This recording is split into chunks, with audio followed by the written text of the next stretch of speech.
औज़ुबिल्लाहि मिनश्शैतानिर्रजीम बिस्मिल्लाहिर्रहमानिर्रहीम। अस्सलामु अलैकुम। आज के काम का आगाज़ हम मज़मून नंबर 5 ईदैन से करेंगे।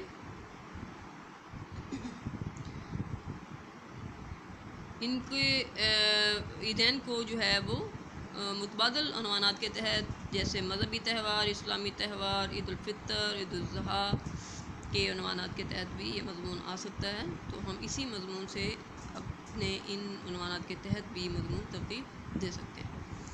दीन इस्लाम इंसानी फ़ितरत के ऐन मुताबिक है। इस्लाम ने जहाँ इबादत और बंदगी का तसव्वुर दिया है, वहाँ इंसानी फ़ितरत के पेश नज़र तफरीह और खुशी के मौक़े भी फराहम किए हैं।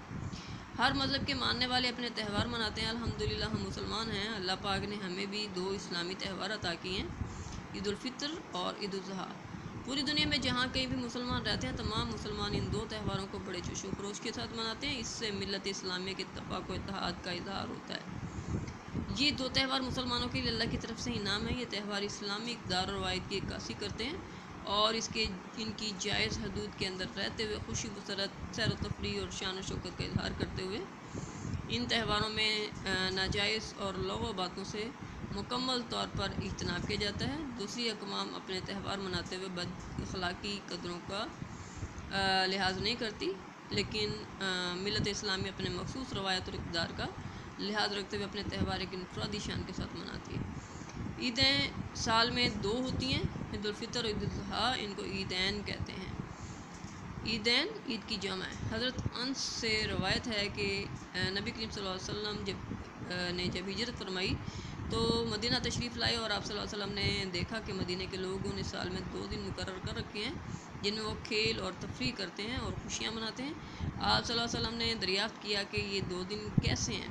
उन्होंने जवाब दिया कि जाहिलियत के ज़माने में हम इन दोनों दिनों में खेला कूदा करते थे। आप सल्लल्लाहु अलैहि वसल्लम ने फरमाया, अल्लाह ताला ने इन दोनों के बदला में तुम्हें 2 दिन इनसे ज़्यादा बेहतर अता फ़रमाए हैं, एक ईद उल फ़ितर और दूसरा ईद उल ज़ुहा का दिन।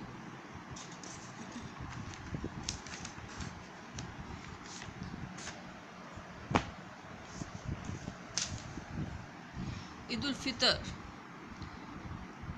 शवाल की पहली तारीख़ को होती है। मुसलमानों के लिए मसरत का दिन है और मजहबी त्यौहार है, क्योंकि अल्लाह ताला ने माह सियाम के रोज़े फ़र्ज़ किए हैं और इस कदर मुशक्क़त तलब काम है। फिर इसके बाद इसके दौरान ने क़याम लैल, नमाज तरावी, सदका खैरात की जो इबादत मुकर्रर की गई हैं, बंदे इन्हें हुस्न खूबी अदा करते हैं और खुदा के अता करदा तौफ़ीक़ के मुताबिक कामयाब होते हैं। और जो सदका खैरात दी जाती है, इसे फ़ितराना कहा जाता है और इसी निस्बत से इसको ईद उल फ़ितर कहते हैं। मुसलमान ईद उल फ़ितर के मौके पर मुस्तहिक़ लोगों में फ़ितराना तकसीम करते हैं, ताकि ये लोग भी दूसरों के साथ ईद की खुशियों में शामिल हो सकें। इनको ये एहसास ना हो कि वो गरीब हैं और इनके पास पैसे नहीं हैं, इसलिए इनको ईद की खुशियों में शामिल होने का हक़ नहीं है। जब रमज़ान मुबारक के पहले 15 रोज़े गुज़र जाते हैं तो ईद की तैयारियाँ शुरू हो जाती हैं। लोग नए कपड़े, जूते ख़रीदने शुरू कर देते हैं। बाज़ार में ख़रीदारी शुरू हो जाती है। रिश्तेदारों, दोस्तों को ईद कार्ड भेजे जाते हैं। जूँ ही रमज़ान की 29 तारीख़ आती है, बड़े छोटे रोज़ा अफ्तार करते ही अपने मकानों की छतों पर चढ़ जाते हैं और हलाल ईद की तलाश में बार बार आसमान की तरफ देखते हैं। इनमें अगर कोई चाँद देख ले तो वो मारे खुशी के उछल पड़ता है। वो चाँद नज़र आ गया, वो देखो, इस तरफ से ज़रा ऊपर देखें, इस मकान के मंडेर से इस तरफ, इस तरह निशानदेही पर आहिस्ता आहिस्ता गिरदोपेश के सब लोग चाँद देख लेते हैं और हर तरफ खुशी की लहर दौड़ जाती है। एक दूसरे को मुबारकबाद देते हैं। सिमाब अकबर आबादी ने क्या खूब कहा है, हंसी होती सुबह रोज़े ईद आई। हंसती हुई सुबह रोज़ ईद आई है, लेके नए जज्बाते सईद आई है। ये खुशखबरी है रोज़ादारों के लिए, रोज़े जो गए इनकी रसीद आई है। जो ही चाँद नज़र आता है, हर शख्स खुशी व मसरत से सरशार हो जाता है। ईद का ऐलान होते ही बाज़ारों और दुकानों पर रश बढ़ जाता है और गहमा गहमी हो जाती है। सवैयाँ, दूध बेचने वालों के वारे न्यारे हो जाते हैं।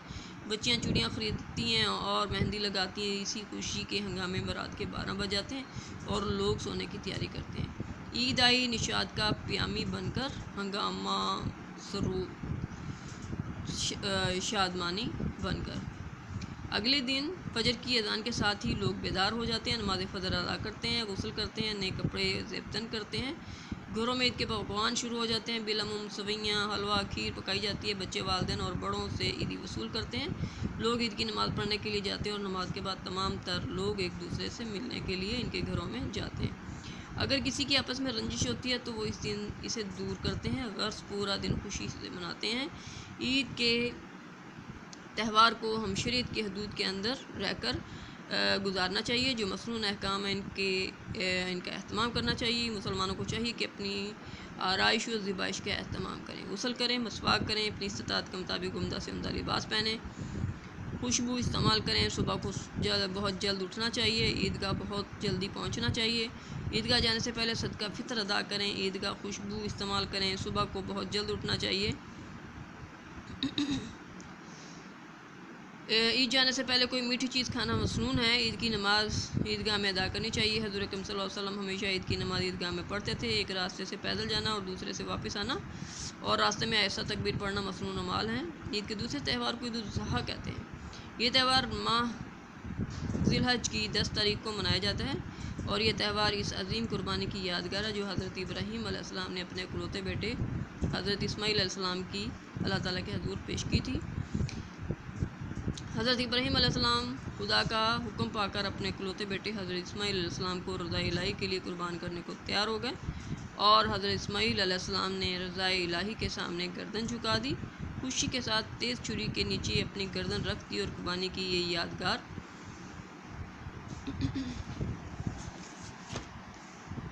اور تاریخ ساز مثال مسلمانوں کے لیے سنت ابراہیم علیہ السلام کے نام سے موسوم ہوئی۔ اس کا تاریخی پس منظر کچھ یوں ہے کہ حضرت ابراہیم علیہ السلام کو خواب نظر آیا اور کہ اپنی سب سے پیاری چیز قربان کریں۔ حضرت ابراہیم علیہ السلام چونکہ اللہ کے برگزیدہ پیغمبر تھے اور پیغمبروں کے خواب سچے ہوا کرتے، اس لیے آپ علیہ السلام نے صبح اٹھ کر 100 اونٹ اللہ کی راہ میں ذبح کر دیے۔ دوسری رات پھر ابراہیم علیہ السلام کو وہی خواب آیا کہ پیاری چیز قربان کریں، آپ علیہ السلام نے 100 اونٹ پھر قربان کر دیے۔ تیسری رات پھر یہی خواب آیا اور حکم ہوا، اس بار آپ سمجھ گئے کہ مجھے سب سے پیارا اسماعیل ہے، اللہ تعالیٰ میری عزیز ترین چیز حضرت اسماعیل علیہ السلام کی قربانی چاہتا ہے۔ بشارت خواب میں پائی کہ اٹھ ہمت کا سامان کر، بے خوشنودی مولا اسی بیٹے کو قربان کر۔ حضرت ابراہیم علیہ السلام نے اپنا یہ خواب حضرت اسماعیل علیہ السلام کو سنایا اور پوچھا بیٹا تمہارا کیا خیال ہے؟ حضرت اسماعیل علیہ السلام نے جواب دیا، ابا جان جو حکم آپ علیہ السلام کو دیا گیا ہے اس کو پورا کیجئے، آپ انشاءاللہ مجھے صبر کرنے والوں میں پائیں گے۔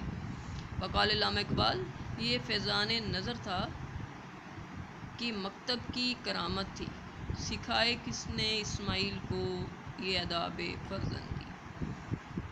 حضرت ابراہیم علیہ السلام بیٹے کی فرمانبرداری دے کر خوش ہوئے اور آپ علیہ السلام کو ساتھ لے کر جنگل کی طرف روانہ ہوئے۔ راستے میں شیطان نے حضرت اسماعیل علیہ السلام کو بہکانے کی کوشش کی مگر آپ ان کی باتوں میں نہ آئے۔ جنگل میں پہنچ کر حضرت ابراہیم علیہ السلام نے اپنے لفتے جگر کو ذبح کرنے کے لیے زمین پر لٹایا۔ حضرت اسماعیل علیہ السلام نے عرض کیا، ابا جان میرے ہاتھ پاؤں اسی رسی سے باندھ دیں اور مجھے اوندھا لٹا دیں، اپنی آنکھوں پر پٹی باندھ لیں، کہیں ایسا نہ ہو کہ آپ کی نظریں مجھ سے ملیں اور آپ کو ترس آ جائے۔ آپ نے ایسا ہی کیا اور اللہ کا نام لے کر چھری آپ کی گردن پر چلا دی اور بھرپور زور لگایا لیکن چھری آپ کے گلے پر نہ چلی۔ اللہ تعالیٰ نے حضرت اسماعیل علیہ السلام کی جگہ دمبا بھیج دیا اور وہ ذبح ہو گیا۔ جب حضرت ابراہیم علیہ السلام نے اپنی آنکھوں سے پٹی کھولی تو دیکھا کہ حضرت اسماعیل علیہ السلام صحیح و سالم کھڑے ہیں اور دمبا ذبح ہوا پڑا ہے۔ بقول حافظ جلندری، مشیت کا مگر دریائے رحمت جوش میں آیا کہ اسماعیل کا ایک رونگٹا کٹنے نہ پایا۔ یہی وہ قربانی ہے جو اللہ تعالیٰ کی بارگاہ میں قبول ہوئی اور بطور یادگار ہمیشہ کے لیے ملت ابراہیم کا شعار قرار پائی، اور مسلمان ہر سال اس دن کو مناتے ہیں اور جانور ذبح کرتے ہیں۔ عید الاضحیٰ کو بقرہ عید بھی کہتے ہیں۔ جب ذی الحج کا چاند نظر آتا ہے تو عید کی تیاری شروع ہو جاتی ہے، لوگ منڈیوں سے کا رخ کرتے ہیں اور بکری منڈی سے گائے اونٹ وغیرہ کی خریداری شروع ہو جاتی ہے۔ ان دنوں میں عجیب منظر دیکھنے میں آتا ہے، چاروں طرف جانور نظر آتے ہیں۔ قربانی کی فضیلت اور اجر و ثواب بہت زیادہ ہے، جو دکھلاوے کے لیے قربانی کرتے ہیں وہ قربانی قبول نہیں ہوتی۔ اللہ اسی عمل کو قبول کرتا ہے جو صرف خالص اللہ تعالیٰ کے لیے کیا جاتا ہے۔ اللہ تعالیٰ کو ان جانوروں کا گوشت اور خون ہرگز نہیں پہنچتا۔ बल्कि इससे तुम्हारी जानिब से तुम्हारा तकवा पहुँचता है।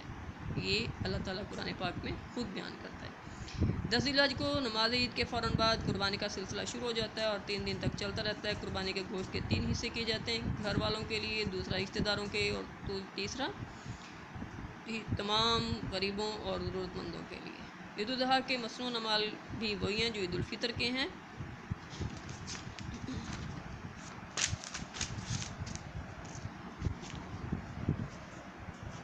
हज़रत बरीदा का बयान है कि ईद उल फ़ितर के बाद आप सल्लल्लाहु अलैहि वसल्लम ईदगाह जाने से कबल कुछ मीठा ज़रूर खा लेते थे और ईद उल अज़हा के दिन ईदगाह से वापसी पर कुछ खाते थे। आप कुर्बानी का गोश्त तनावल फरमाते थे। ईद उल फ़ितर देर से और ईद उल अज़हा जल्दी पढ़ना मुस्तहिब है। ईद उल फ़ितर में तकबीर आहिस्ता आवाज़ में पढ़ना और ईद उल अज़हा में ईदगाह जाते वक्त बुलंद आवाज़ में तकबीरें पढ़ना मसनून है। दुनिया भर के मुसलमान हज़रत इब्राहीम अलैहिस्सलाम और हज़रत इस्माईल अलैहिस्सलाम की अदीम कुर्बानी की याद में ये दिन मनाते हैं और इस हकीकत का ऐलान करते हैं कि मुसलमानों के पास जो जान माल है खुदा का अता करदा है। अगर ये सादत नसीब हुई तो हम तेरे फरमाबरदारी और वफादार बंदे होंगे। गर्स दुम्बा हो कुर्बान इस्माईल के सदक़े हुई ये सुन्नत इस ईमान की तकमील के सदक़े। ईद उल अज़हा की खुशी भी ईद उल फ़ितर की तरह 3 दिन होती है। लोग इस दिन भी दोस्तों और रिश्तेदारों से मिलते हैं, एक दूसरे की दावतें करते हैं, इस तरह आपस में मोहब्बतें बढ़ती हैं। गर्ज ये दोनों त्यौहार मोहब्बत, खुशी और अमन के त्यौहार हैं। इस और मुसलमान सारी दुनिया में बड़ी शान और शौकत से इनको मनाते हैं। काम का इख्तिताम करते हैं। इजाज़त दें। अल्लाह हाफ़िज़।